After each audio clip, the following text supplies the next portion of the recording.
लिखने का काम किया। इसलिए ये प्रमाणिक है, सर्वविदित है, सर्वज्ञापित है। इसलिए यहां पे देखा जाए जो सोर्स है वो सोर्स एक तरह से क्या है, प्रामाणिकता से युक्त है, सभी प्रमाण उसमें मौजूद है। उसी के आधार पर इतिहासकारों ने इतिहास लिखने का काम किया। इतिहासकारों ने इतिहास लिखने का काम किया। इतिहासकारों के द्वारा जगह जगह पर अन्वेषण किया गया। उन्होंने किताबों को खोजने का काम किया, किताबों को ढूंढने का काम किया, उसके पन्ने दर पन्ने, पेज दर पेज पलटे और उसको आधार बना के इतिहास को लिखा, जो आज हमें ज्ञात है। इसलिए यहां पे हमें देखना होगा मध्यकालीन भारत के इतिहास को जानने के क्या क्या सोर्स हैं। इन सोर्सों को अंग्रेजी में भी ट्रांसलेट किया गया, अंग्रेजी में भी अनुवाद करने का काम किया गया। आखिर ये कौन कौन से सोर्स हैं जिनको अंग्रेजी में अनुवाद किया गया? 11वीं शताब्दी का दर्पण कौन है? प्रत्येक किताब से क्वेश्चन पूछा जाता है। यहाँ पे हिंट डालते हैं। हाँ, अभी आगे मिलेगा। जब सोच पढ़ा लेंगे तब यामिनी वंश, गौरी वंश पढ़ाएंगे और भारत पर आक्रमण पढ़ाएंगे। आगे देखते हैं मध्यकालीन भारतीय इतिहास के स्रोत।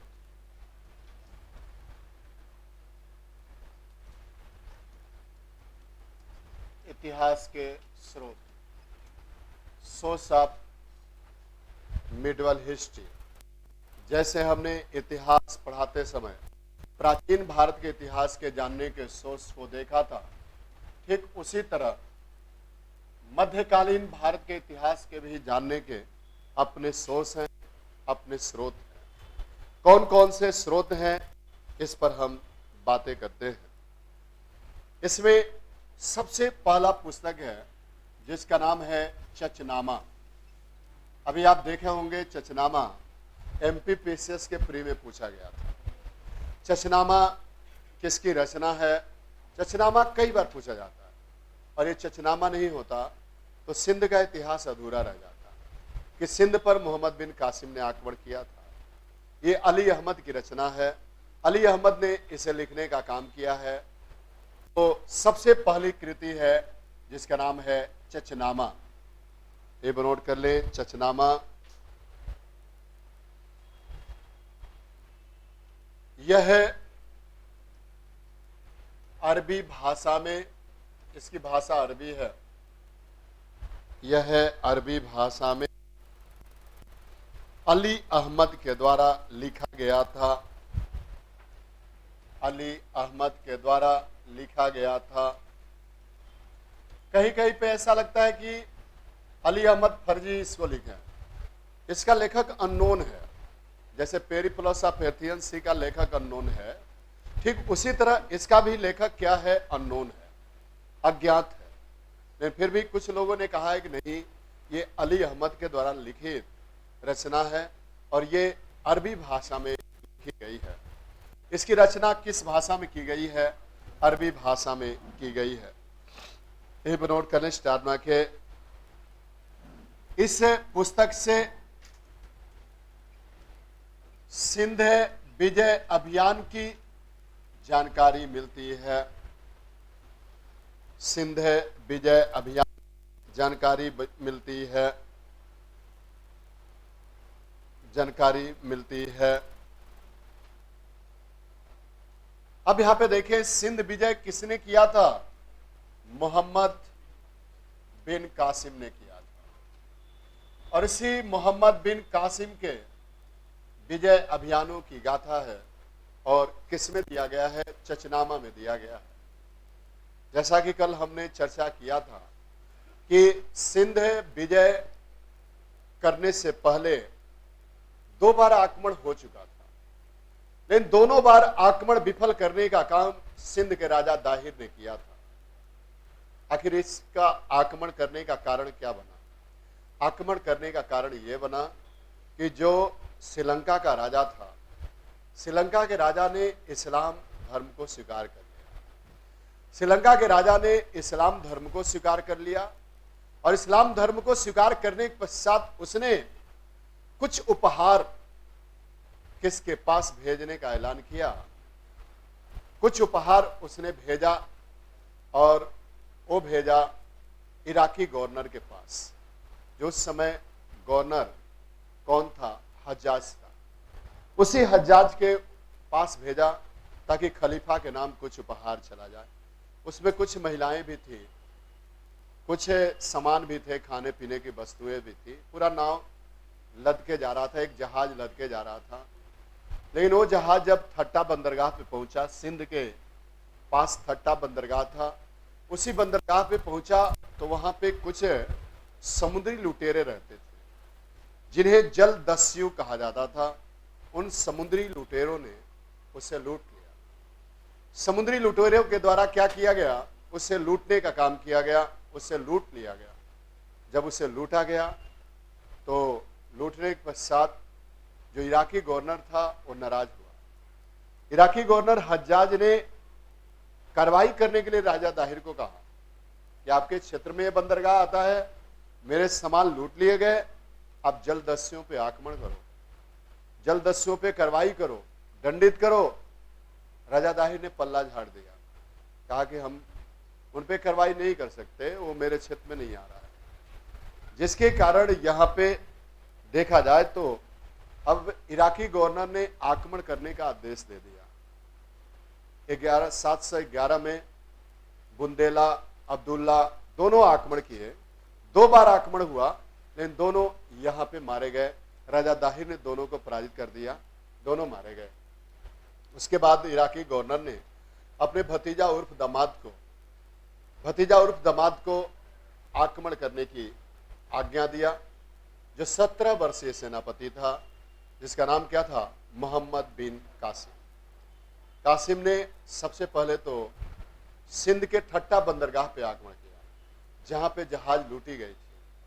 वहां पे जाट जो लोग थे, उन जाटों को अपने फेवर में कर लिया, क्योंकि वो जाट जाति किससे नाराज थे, राजा दाहिर से नाराज थे, इसलिए उनको अपने फेवर में किया। बड़े पैमाने पे वहां पे लोगों की मौत हुई, मृत्यु दंड दिया गया। जो लोग 17 वर्ष के ऊपर थे सब मार दिए गए। 17 वर्ष के जो नीचे गए महिला और पुरुष थे, उनको इस्लाम का अनुयायी बना लिया गया। और इस तरह देखा जाए तो वहां पे ये घटनाएं चलती रही 2-3 दिन तक। लेकिन राजा दाहिर सोया रहा, वो अपनी राजधानी से बेहंद से वहां पे आक्रमण नहीं कर सका, जिसके कारण वहां पे सिंध के ठट्टा बंदरगाह, उसके आसपास के क्षेत्रों पर अधिकार करने के पश्चात मोहम्मद बिन कासिम ने रातों रात किस पर आक्रमण किया, सिंध पर आक्रमण किया। राजा दाहिर को यह लग रहा था कि सिंध नदी पे कोई पुल नहीं है, सिंध नदी में पानी गहरा है, इसको पार नहीं कर पाएगा कासिम। लेकिन उस समय कासिम नाव लेके भी चला था, क्योंकि कासिम ने 2 मार्गों से आक्रमण किया। एक तो सागर के तट से आक्रमण किया और एक बोलन दर्रा होते हुए आक्रमण किया। इसीलिए उसने पूरे नावों को एकत्रित किया और पूरा सिंध नदी पर नावों का पुल बना लिया, और उसी नावों के पुल के माध्यम से पूरी उसकी सेना उस पुल के माध्यम से सिंधु नदी के पार उतर आई, सिंधु नदी के इस पार आ गई।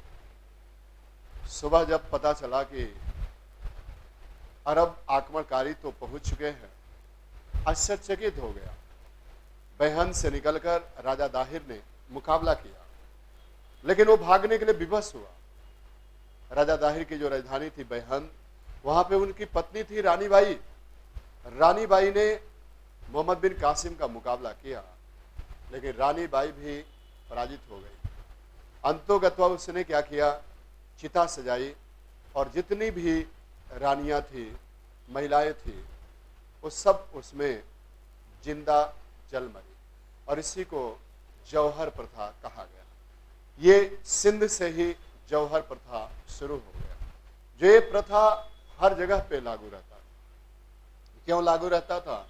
क्योंकि यहाँ पे जब तुर्की आक्रमणकारी आते थे, उनको महिलाएं, जो भी हिंदू महिलाएं मिलती थी, महिलाएं पकड़ी जाती थी, उन सबको वस्तु समझ के सेना में बांट दिया जाता था। इसी कारण यहाँ पे जो महिलाएं होती थी, वो क्या करती थी, अपने सतीत्व को बचाने के लिए वो चिता सजाती थी और उसमें आत्मदाह कर लेते थे। और इनको सम्मिलित रूप से क्या कहा जाता था? सम्मिलित रूप से जौहर प्रथा कहा जाता था। ये इसी समय से जौहर प्रथा शुरू हुआ। दूसरी तरफ हम बातें करें तो यहाँ पे राजा दाहिर की दो पुत्रियां उस जौहर प्रथा में शामिल नहीं हुई। एक का नाम था सूर्या देवी और एक का नाम था परमल देवी। वो दोनों पकड़ी गई। राजा दाहिर का खजाना इसी समय कासिम के हाथ लगा। राजा दाहिर अपने पुत्र के पास, जय सिंह के पास, ब्राह्मणवाद में छिपा हुआ था। वहां पर भी आक्रमण हुआ। किसका? वहां पर भी आक्रमण हुआ मोहम्मद बिन कासिम का, और ब्राह्मणवाद के किला में दोनों मारे गए। जय सिंह और राजा दाहिर मारे गए। ब्राह्मणवाद का किला भी लूटा गया। फिर यहां से मुल्तान पहुंचा मोहम्मद बिन कासिम, और उस मुल्तान से 1713 में उसे सोना की खूब प्राप्त हुई। अरबवासी माले माल हो गए। अरबवासियों को इतना सोना मुल्तान से मिला कि अरबवासियों ने इस मुल्तान को सोने के नगर के नाम से पुकारा। मुल्तान को किस नगर के नाम से पुकारा? सोने के नगर के नाम से पुकारा। और फिर यहां से 713 में मोहम्मद बिन कासिम यहाँ पे अपना प्रतिनिधि नियुक्त करके यहीं पर पहली बार मोहम्मद बिन कासिम ने सिंध वासियों से जजिया कर भी लिया था। जजिया कर क्या है? जजिया कर वह कर होता है जहां पे राजा इस्लाम का अनुयायी हो और प्रजा बाकी अन्य धर्म के अनुयायी हो। तो उस इस्लाम राजा के राज क्षेत्र में रहने के लिए उससे जजिया कर देना होता था। इसीलिए यहाँ पे विशेष रूप से जो हिंदू लोग थे वो हिंदू लोग को जजिया कर देना पड़ता था। बाद में सिख धर्म भी आ गए तो सिख धर्म वालों को भी जजिया कर देना पड़ा। तो विशेष रूप से यहाँ पे हिंदुओं से ये जजिया कर की वसूली किया जाता था। ये पहली बार सिंध वासियों से जजिया कर की वसूली किसने किया? मोहम्मद बिन कासिम ने किया। कासिम यहाँ से वापस लौटा। लौटने के पश्चात जो गवर्नर था उसको ढेर सारे धन उपहार दिया। साथ ही साथ उस समय सूर्या देवी और परमल देवी को भी दिया, जो राजा दाहिर की पुत्रियां थी। दोनों काफी सुंदर थी। राजा जो गवर्नर था उससे काफी प्रभावित हो गया। इसीलिए उन्होंने अपनी आप बीती सुनाई कि आपको भेंट करने से पहले इसने, कासिम ने हम लोगों का सतीत्व हरण किया है। सतीत्व हरण किया है, इसलिए ये जो गवर्नर था वो नाराज हो गया और उसने किसको मृत्यु दंड की सजा दे दिया? कासिम को मृत्यु दंड की सजा दे दिया। और इस तरह देखा जाए तो यहाँ पे ये बातें चचनामा में लिखी गई है और इस चचनामा से इसका जानकारी मिलता है। बाद में जब जांच हुआ तो बाद में वो बातें झूठी निकल गई, जिसके कारण सूर्या देवी और परमल देवी दोनों को भी गवर्नर ने मृत्यु दंड दिया। दोनों को घोड़े के पूंछ में बांध दिया गया और रेगिस्तान में छोड़ दिया। दोनों एक तरह से उसी रेगिस्तान में दम तोड़ दी। तो इस तरह देखा जाए तो यहाँ पे चचनामा में इस बात की जानकारी मिलती है। अरबी भाषा में लिखा गया है और ये सिंध विजय की जानकारी देता है। सिंध विजय करने का श्रेय किसे जाता है? मोहम्मद बिन कासिम। यहीं पर नोट करते हैं चचनामा, नोट कर लें। इस पुस्तक से मोहम्मद बिन कासिम के द्वारा, इस पुस्तक से मोहम्मद बिन कासिम के द्वारा सिंध विजय के बारे में जानकारी मिलती है। मोहम्मद बिन कासिम के द्वारा सिंध विजय के बारे में जानकारी मिलती है। विजय के बारे में जानकारी मिलती है। आगे नोट कर ले। मोहम्मद बिन कासिम ने 712 में, कभी कभी डेट पूछ दिया जाता, 712 में सिंध को और 713 में मुल्तान को जीता। 712 में सिंध को और 713 में मुल्तान को जीता। मुल्तान को जीता। अब यहां पे देखें, मुल्तान से इतना अधिक अरब वासियों को सोना प्राप्त हुआ कि इन्होंने मुल्तान को किस नगर के नाम से रख दिया? सोने के नगर के नाम से रख दिया। ये नोट कर ले स्टार मार्क है। मुल्तान से अरब वासियों को, मुल्तान से अरब वासियों को इतना अधिक है सोना, इतना अधिक है सोना, सोना प्राप्त हुआ, इतना अधिक है सोना प्राप्त हुआ कि अरब वासियों ने मुल्तान को सोने का नगर नाम दिया। मुल्तान को सोने का नगर नाम दिया।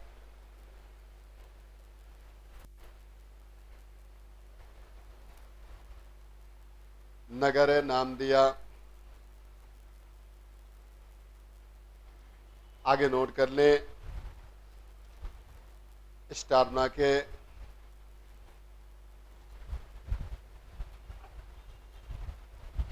मोहम्मद बिन कासिम जब सिंध विजय करके वापस लौटा तब इसे खलीफा वाहिद ने, जो गवर्नर था उसी के कहने पर खलीफा वाहिद ने इसे मृत्यु दंड की सजा दिया था। और मृत्यु दंड क्यों दिया गया था, अभी हमने बातें किया। खलीफा वाहिद ने इसे मृत्यु दंड की सजा दिया था।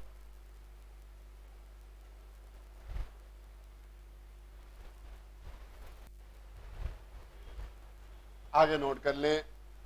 अब यहां पे देखें, ये तो अरबी भाषा में था किताब, तो इसे फारसी भाषा में अनुवाद किसने किया? फारसी भाषा में ट्रांसलेट किसने किया, यह भी पूछा जाता है। तो फारसी भाषा में अनुवाद करने का श्रेय गया अबू बकर कूफी को, जिसने नासुद्दीन कुबाचा के शासन काल में इसे फारसी में अनुवाद किया था। ये नोट कर ले, अबू बकर कूफी ने इसे नासुद्दीन कुबाचा के कहने पर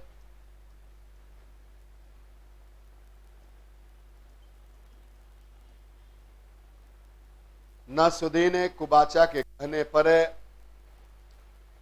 फारसी भाषा में अनुवाद किया था।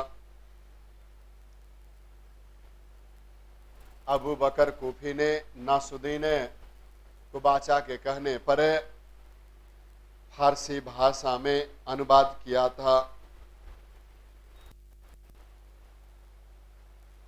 अनुवाद किया था।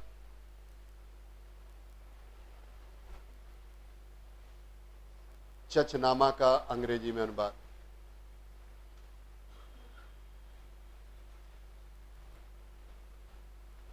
ए नोट कर ले,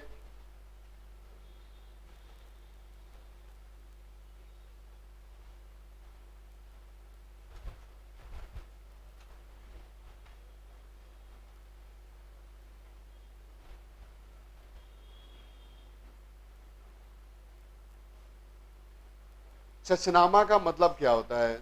सत्य की खोज। ये नोट कर ले, चचनामा का शाब्दिक अर्थ है सत्य की खोज है। सत्य की खोज है। सत्य की खोज है।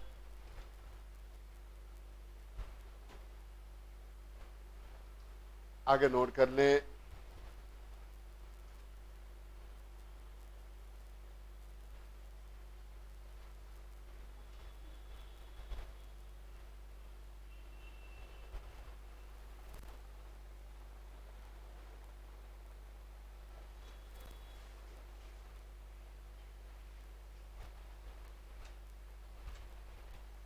चचनामा का अंग्रेजी भाषा में अनुवाद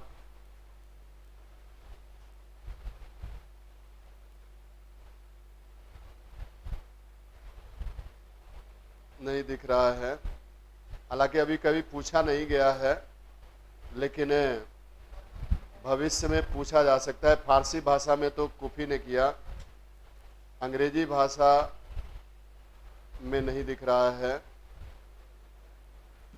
अगर नहीं दिख रहा है तो नहीं पूछा जाएगा, नहीं तो जो पूछने वाले हैं वो किससे सर्च कर लेते हैं, नेट से, कि चलो फारसी भाषा तो है किताबों में, अरबी भाषा में चचनामा है ही, अब देख लिया जाए हिंदी अंग्रेजी भाषा में किसने किया, तो इसका अनुवाद नहीं है, नहीं तो निश्चित मिलता।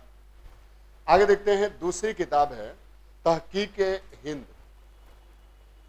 अला किताब है तहकीक हिंद, इसी को किताबुल हिंद भी कहते हैं। तहकीक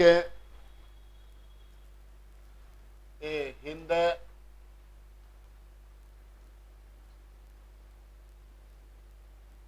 इसी को किताबुल हिंद कहते हैं।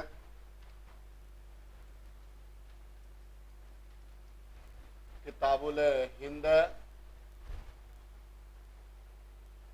और ये किसकी रचना है? अलबर्नी की रचना है।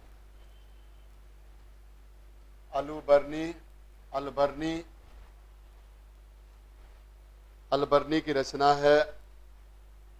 अब यहां पे देखें, अलबर्नी को मूल नाम अबू रिहान था।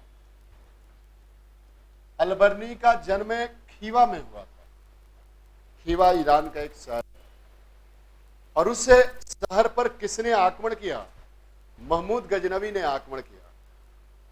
जब महमूद गजनवी ने 997-98 के आसपास आक्रमण किया, तो उसी समय वहां के लोगों को इस्लाम का अनुयायी बनाया, और साथ ही साथ जो अलबर्नी था वो कहीं छिप रहा था, इसको बंदी बना लिया।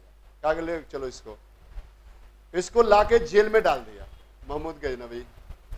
लेकिन ये जेल में भी हमेशा कुछ न कुछ लिखता रहता था, पढ़ता रहता था। उसके बाद ये विद्वान था। महमूद गजनवी की नजर एक दिन पड़ी इस पर। महमूद गजनवी ने कहा कि ये तो इतिहासकार है, ये जेल में क्या कर रहा है, इसको बुलाओ। इसको जेल से बाहर निकाला, और बाहर निकालने के पश्चात अपने दरबार में रखा। महमूद गजनवी का दरबार इतिहासकारों से भरा हुआ था। फारूकी, कुतबी, मंसूरी, फारूकी, उसके बाद उजारी, ये तमाम ऐसे विद्वान थे जो सब उसके दरबार में निवास करते थे। उसी विद्वानों के मंडली में अबू रिहान को भी रखा गया, और इसका नाम बदल के हो गया अलबर्नी। इसका नाम क्या हो गया? अलबर्नी। अबू रिहान ही क्या बन गया? अलबर्नी बन गया। महमूद गजनवी उस समय भारत पे आक्रमण कर रहा था। उस आक्रमण के प्रत्येक बार जो आक्रमण हुए, 17 बार, उन 17 बार आक्रमण में अलबर्नी भारत आया।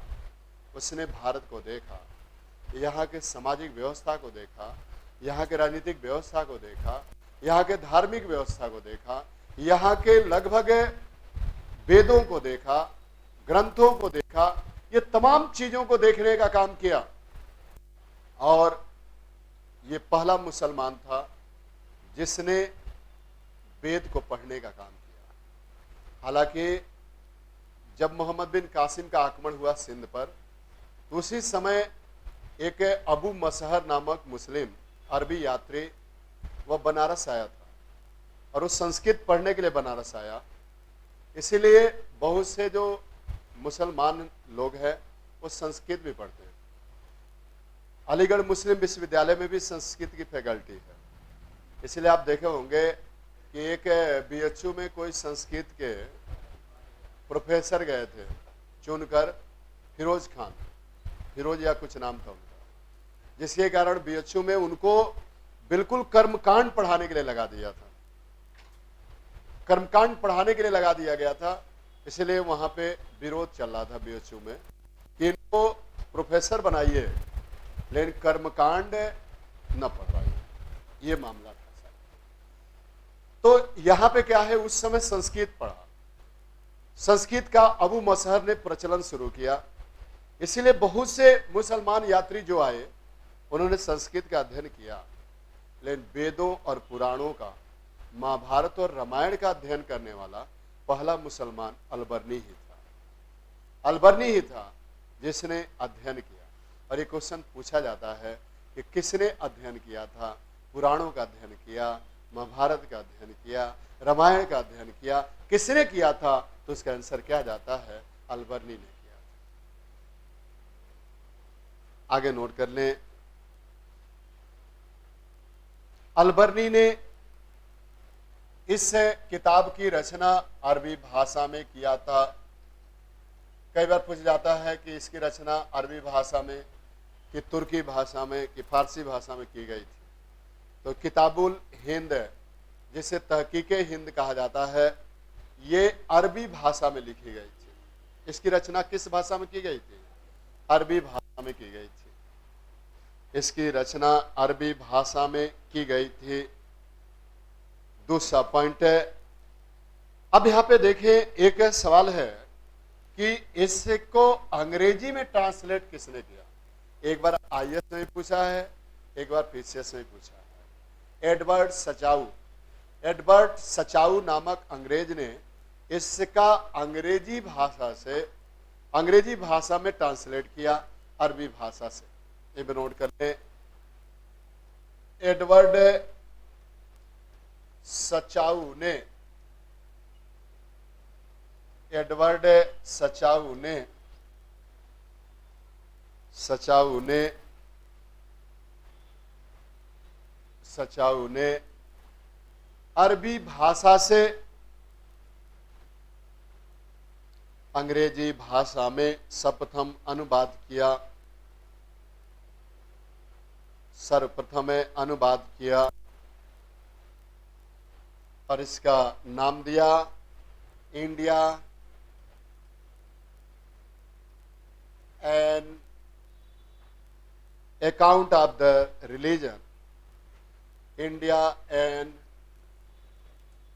Account of the religion,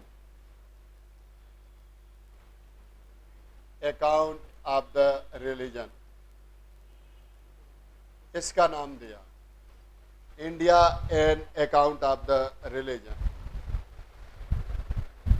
India an account of the religion नाम दिया।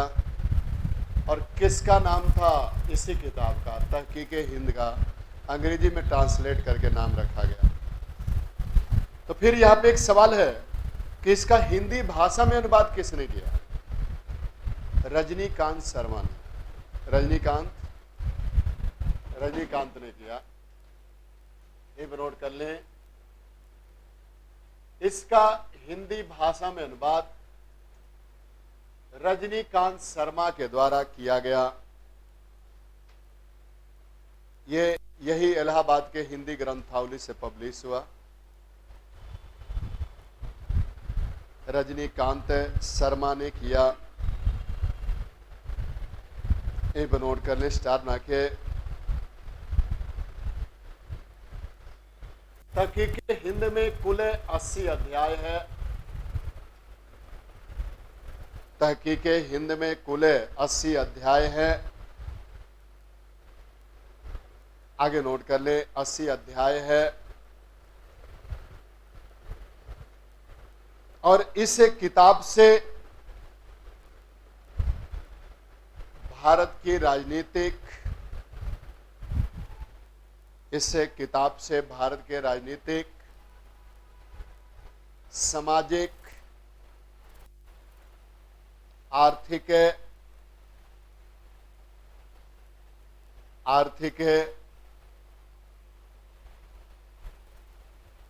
धार्मिक सभी गतिविधियों की जानकारी इस पुस्तक से मिलती है। सभी गतिविधियों की जानकारी इस पुस्तक से मिलती है। तहकीके हिंद।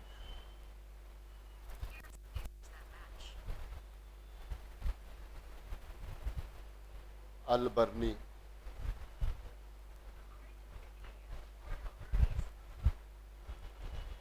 मिलती है। दूसरा पॉइंट नोट कर लें। अब यहाँ पे देखें, यहाँ पे हमने बातें किया कि इसमें अपनी जीवनी भी बताता है। कुछ पन्नों में वो अपने बारे में बताता है कि मैं कहाँ का रहने वाला था, कैसे महमूद ने बंदी बनाया और फिर कैसे दरबार में बुला के रखा और 1017 से लेके 1030 तक का मैंने पूरे प्रत्यक्ष भारत को देखने का काम किया। अपनी आंखों से भारत के सामाजिक, राजनीतिक, आर्थिक, सामाजिक सभी व्यवस्थाओं को देखा। यहां पे वो लिखता है, यहां पे राजनीतिक संघर्ष की स्थिति थी और उसका फायदा महमूद ने उठाया। यहां पे एक राजपूत राजा ये समझता था कि मैं सर्वश्रेष्ठ राजपूत हूं, मैं सर्वश्रेष्ठ खून का हूं और इसी कारण महमूद जब एक राजपूत राजा पे आक्रमण करता था तो दूसरा राजपूत राजा बैठकर इंतजार करता था कि ठीक है, मर जाए, बढ़िया। इसीलिए ये राजनीतिक प्रतिद्वंदिता का लाभ किसने उठाया? महमूद ने उठाया। महमूद ने करके सब पे आक्रमण करने का काम किया, सबको जीतने का काम किया। प्रतिहार राजा राज्यपाल के ऊपर जब महमूद ने आक्रमण किया कनौज के ऊपर, तो उस समय विद्याधर चंदेल बुंदेलखंड के शासक थे। उन्होंने कोई सहायता नहीं किया। जब राज्यपाल ने आत्मसमर्पण कर दिया, महमूद यहां से लौटता हुआ वापस लौटा, तो फिर विद्याधर चंदेल ने कहा कि राज्यपाल ने तो राजपूत गरिमा का उल्लंघन कर दिया है, इसे जीने का हक नहीं है। और विद्याधर चंदेल ने किस पर आक्रमण कर दिया? विद्याधर चंदेल ने आक्रमण कर दिया राज्यपाल के ऊपर। अब वही तो समस्या थी कि नहीं कर रहे थे। आक्रमण कर दिया और आक्रमण करके किसको पराजित करके मार डाला? राज्यपाल को मार डाला। ये प्रतिद्वंदिता थी, ये द्वेष था कि अगर वो पराजित हो जाएंगे तो फिर हम क्या करेंगे, ये क्षेत्र हमारा हो जाएगा, अच्छा होगा, मान मर्दन होगा। आज भी तो उसी तरह रहता है शर्मा जी, कोई नई बात नहीं है उसमें। इस समय भी वही लोग हैं, उसी तरह की कहानी है, उसी तरह के जज्बात है। तो यहाँ पे है क्या? यहाँ पे समस्या ये थी कि इससे राजनीतिक प्रतिद्वंदिता को दिखाया, धार्मिक कंडकांड को दिखाया, धार्मिक छुआछूत को दिखाया। अलबर्नी छुआछूत की सबसे लंबी लिस्ट तैयार करता है। यह पूछा जाता है कि भारत में छुआछूत, अनटचेबिलिटी का सबसे उदाहरण, सबसे लंबा लिस्ट किस विदेशी यात्री ने दिया है? तो अलबर्नी ने दिया, जबकि शुरुआत किया है फहियान ने। फहियान जब भारत आता है तो बताता है कि भारत में कुछ लोग मदिरा, मांस, मदिरा, लहसुन, प्याज इत्यादि खाते हैं, उन्हें गांव के बाहर रखा जाता है, उन्हें अस्पृश्य कहा जाता है, उन्हें चंडाल कहा जाता है। उसके बाद फिर ये भी छुआछूत का वर्णन करता है। यहां पे वो केवल एससी की बात नहीं करता, वो कहता है कि यहां पे छुआछूत तो ये ऐसी कंडीशन में है कि जब दो ब्राह्मण खाना खाने बैठते हैं तो बीच में कपड़ा रख देते हैं कि उनसे मेरा शरीर न छू जाए।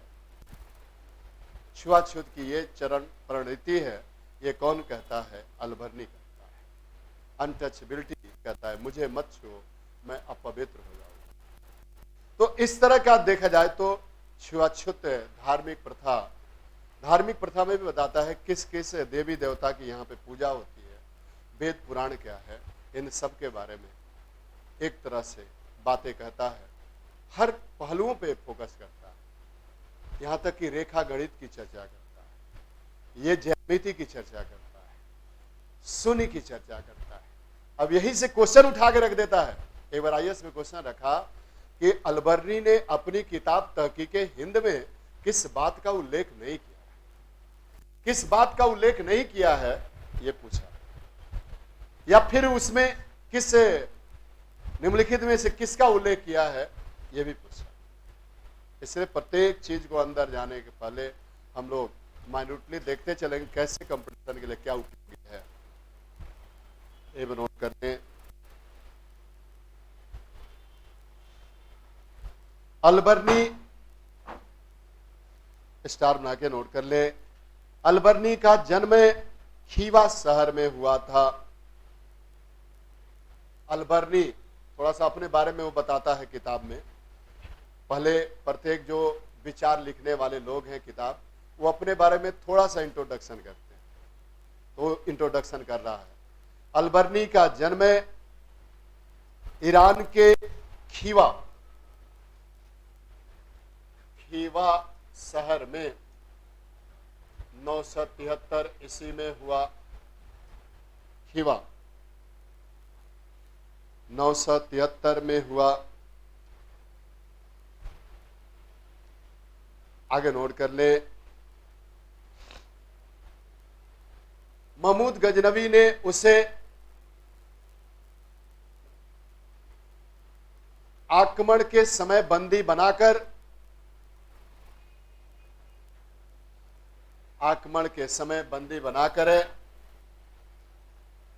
अपनी राजधानी गजनी लाया। अपनी राजधानी गजनी लाया।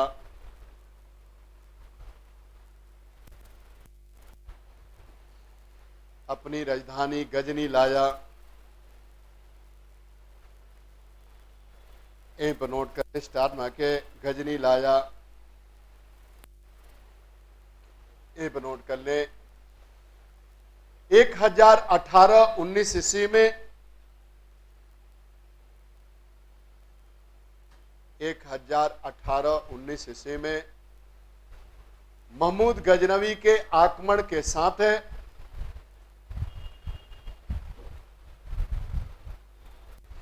महमूद गजनवी के आक्रमण के साथ अलबर्नी भारत आया। जब कनौज पर मथुरा पे आक्रमण करना था उसी समय भारत आया। 1018-19 ईस्वी में यह महमूद के साथ भारत आया।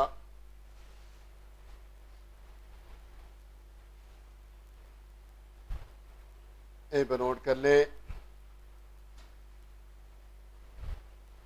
भारत आया। अलबर्नी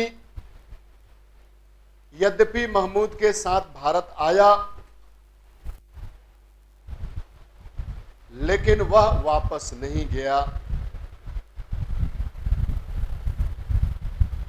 आया लेकिन वह वापस नहीं गया। कई वर्षों तक वह भारत में रहा। कई वर्षों तक वह भारत में रहा। भारत में रहा और भारत में रहा और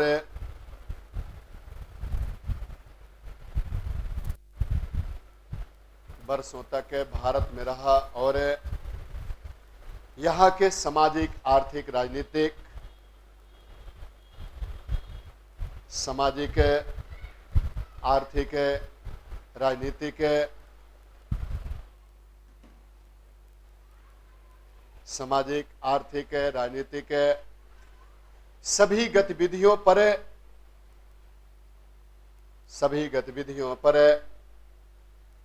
अपना प्रकाश डाला।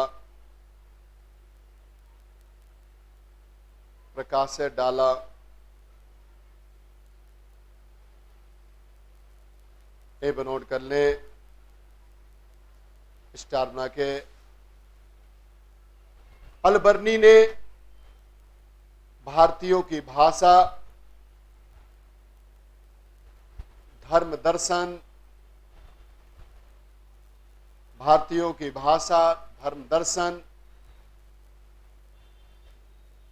वेद पुराण इन सब का अध्ययन किया।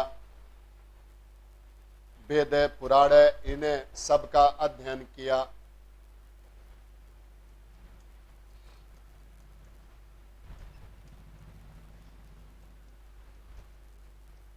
वेद पुराण इन सब का अध्ययन किया।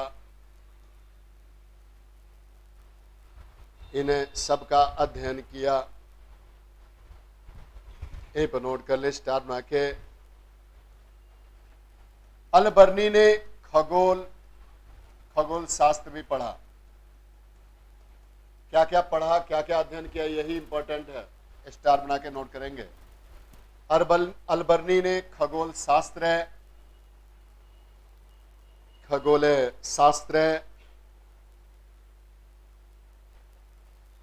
अल बर्नी ने खगोल शास्त्र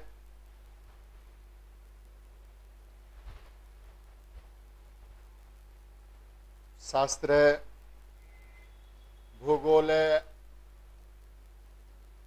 तर्क शास्त्र, लॉजिक, तर्क शास्त्र, औषधि विज्ञान,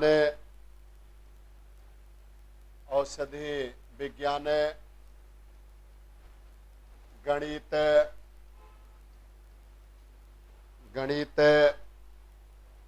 धर्म दर्शन इत्यादि का भी अध्ययन किया।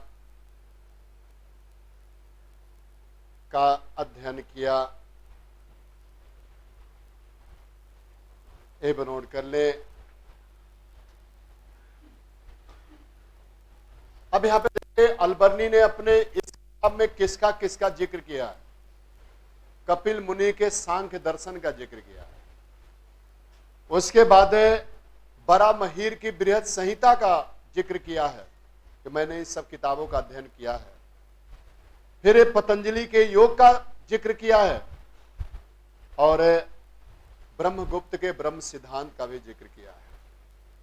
ब्रह्मगुप्त के ब्रह्म सिद्धांत से इसने जाना कि पृथ्वी में गुरुत्वाकर्षण शक्ति होती है और वो प्रत्येक वस्तु को अपनी ओर आकर्षित करती है। यह गुरुत्वाकर्षण का सिद्धांत ब्रह्म सिद्धांत में ब्रह्मगुप्त ने दिया है। ये पूरा दुनिया जान चुका था, लेकिन न्यूटन आया, पेटेंट अपने नाम से करा लिया। जैसे है ना कि रिसर्च कोई और करता है और फल कोई और काटता है। ए नोट कर ले। अल बर्नी ने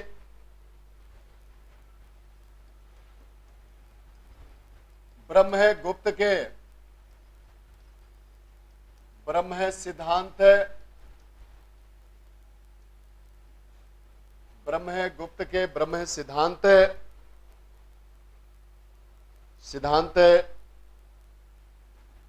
वरामिहिर के बृहद संहिता, बरामिहिर की बृहद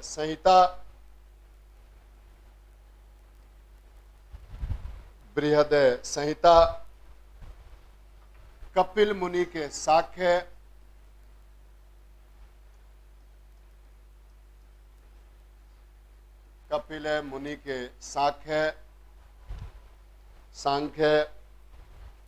पतंजलि के योग,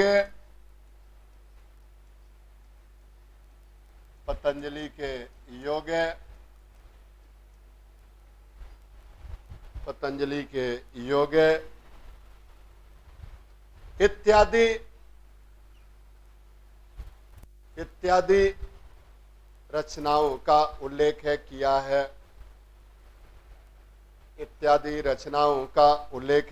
है। एक नोट कर ले। अल बर्नी ने जगह जगह अपनी पुस्तक में भगवत गीता, बार बार भगवत गीता का जिक्र करता है। अपनी पुस्तक में भगवत गीता, विष्णु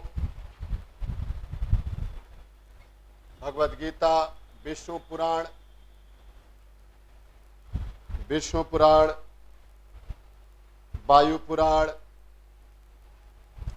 इत्यादि का उल्लेख किया है।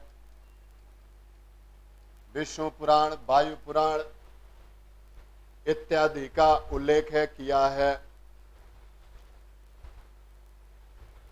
विष्णु पुराण, वायु पुराण इत्यादि का उल्लेख किया है।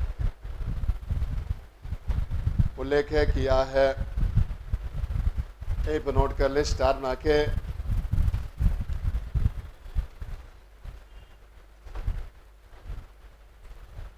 आगे नोट कर ले। पुराणों का अध्ययन करने वाला पहला मुसलमान कौन था? अल-बर्नी। पुराणों का अध्ययन करने वाला पहला मुसलमान अल-बर्नी था।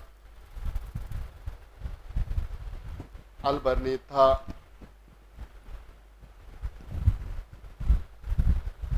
आगे नोट कर ले।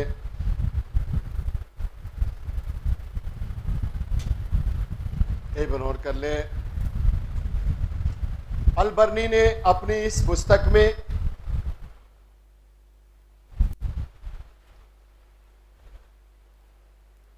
अल-बर्नी ने अपनी इस पुस्तक में सामाजिक और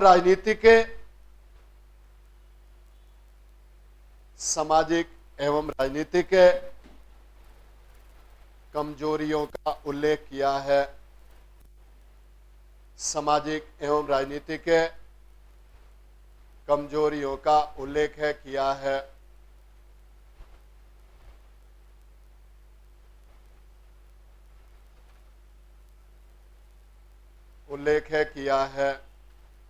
तो अब यहां पे देखें, सामाजिक एवं राजनीतिक कमजोरियों का उल्लेख किया है और यह भी बताया है कि इसका परिणाम भारतीयों को भुगतना पड़ा।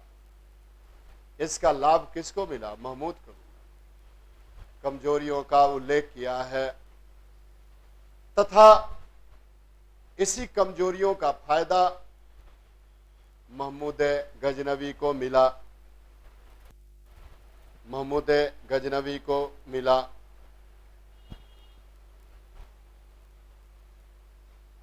एक नोट कर ले। अब यहां पे देखें, महमूद यहां पे लूटपाट अन्य चीजें करता रहा, उसकी आलोचना भी करता है, समालोचना भी करता है महमूद। फिर यहां के धार्मिक प्रथाओं का भी उल्लेख करता है। कहता है कि यहां के लोग पूजा पाठ करते हैं, तीर्थ यात्रा करते हैं, मंदिर जाते हैं, फिर यहां पे दान पुण्य करते हैं। इन सब की प्रशंसा कौन करता है? अल-बर्नी। एक नोट कर ले। अल-बर्नी ने भारतीय समाज में प्रचलित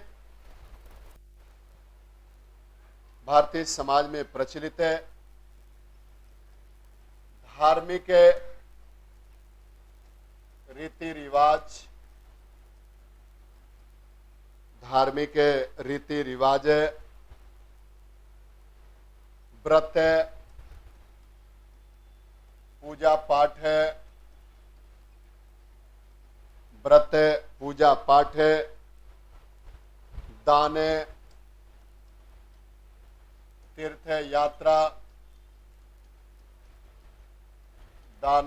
तीर्थ यात्रा, दैनिक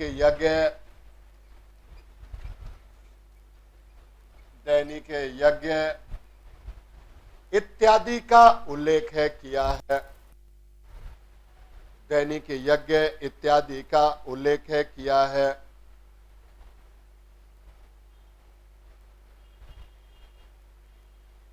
एक नोट कर ले। अल-बर्नी भारत की आलोचना करता है तो कहता है कि भारतीयों में दृढ़ विश्वास था कि उनके जैसा धर्म नहीं, उनके जैसा ईश्वर नहीं, उनके जैसा वंश नहीं, यही ले डूबा। एक नोट कर ले। स्टार मार के अल-बर्नी लिखता है कि भारतीयों में दृढ़ विश्वास है कि अल-बर्नी लिखता है कि भारतीयों में दृढ़ विश्वास है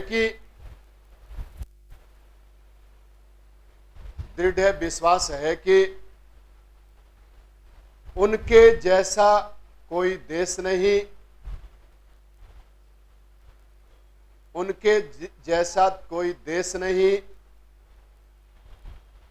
उनके जैसा कोई राजा नहीं,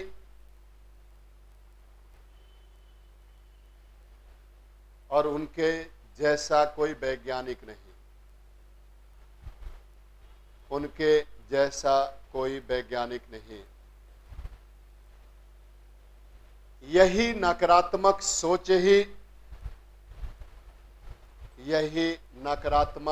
ही उनके पतन का कारण बना। यही नकारात्मक सोच ही उनके पतन का कारण बना।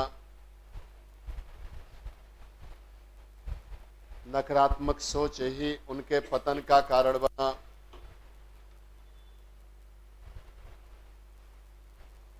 ये नोट कर ले, ये नोट कर ले। इस समय के समाज में छुआछूत अधिक मौजूद था। इस समय के समाज में छुआछूत, अनटचबिलिटी अधिक मौजूद था। अंतरजाति विवाह नहीं होते थे। अंतरजाति विवाह नहीं होते थे। विधवाओं का मुंडन कर दिया जाता था।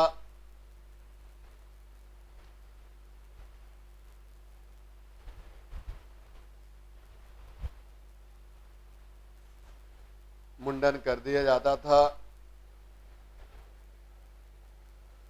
इस समय शूद्रों की स्थिति अच्छी नहीं थी। शूद्रों की स्थिति अच्छी नहीं थी।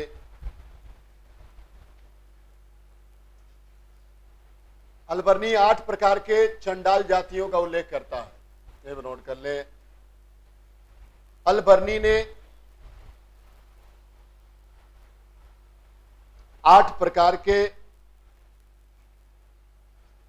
चंडाल जातियों का उल्लेख किया है। चंडाल जातियों का उल्लेख किया है,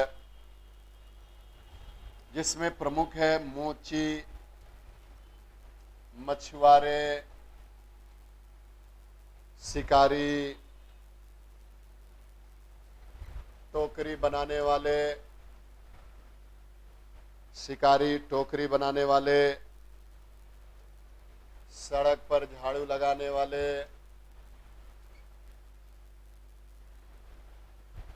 झाड़ू लगाने वाले,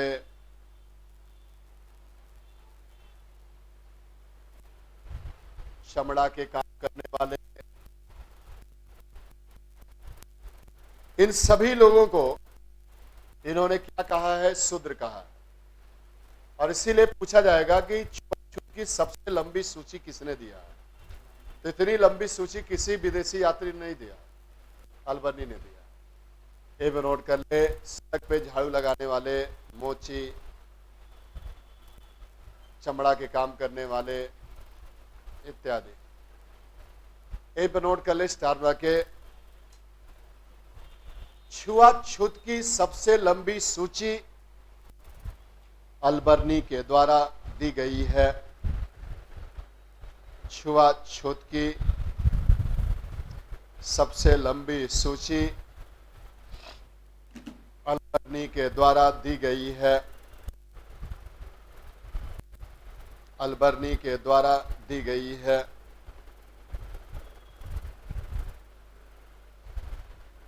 दी गई है।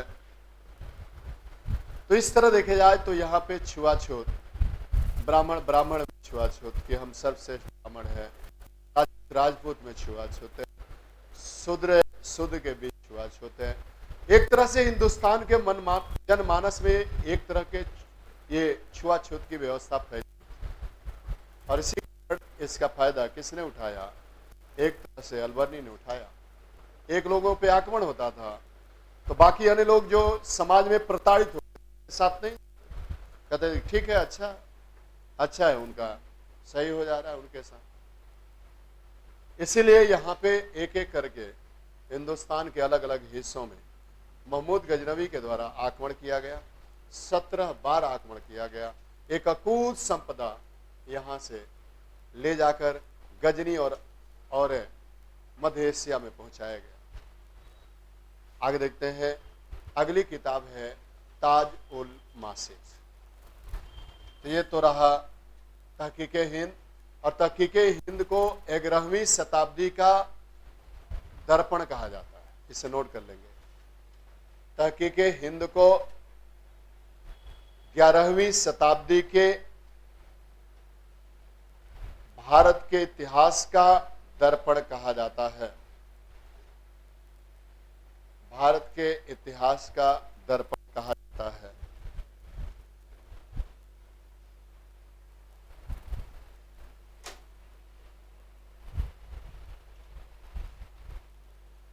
महमूद गजनवी ने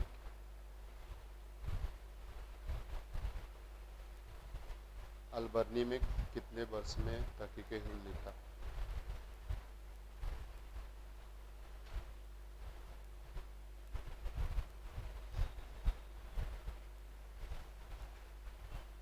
एक नोट कर लें। कई बार पूछा जाता है अलबर्नी ने कितने वर्ष में इसे लिखने का काम किया, इसे लिखकर कब प्रस्तुत किया? लगभग 18 से लिखना शुरू किया और 30 तक लिखा। महमूद के मरने से पहले इसने लिख के प्रस्तुत कर दिया। लगभग इसे कितने वर्ष लिखने में लग गया? लगभग 12 वर्ष लग गया। ये नोट कर लें। महमूद गजनवी ने इस पुस्तक को अलबर्नी ने इस पुस्तक को लगभग 12 वर्षों में लिखा। 12 वर्षों में लिखा।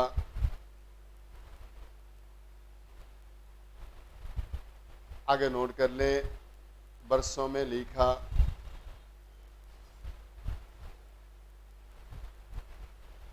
तो इस तरह हमने बातें किया। बाकी कल बातें करते हैं अन्य किताब पर। अन्य किताब ताजुल मासिर है, जिसे 12वीं शताब्दी में इस्लाम की स्थापना होना, कुतुबुद्दीन ऐबक और इल्तुतमिश तक के इतिहास की जानकारी मिलती है। उसके बारे में चर्चा हम कल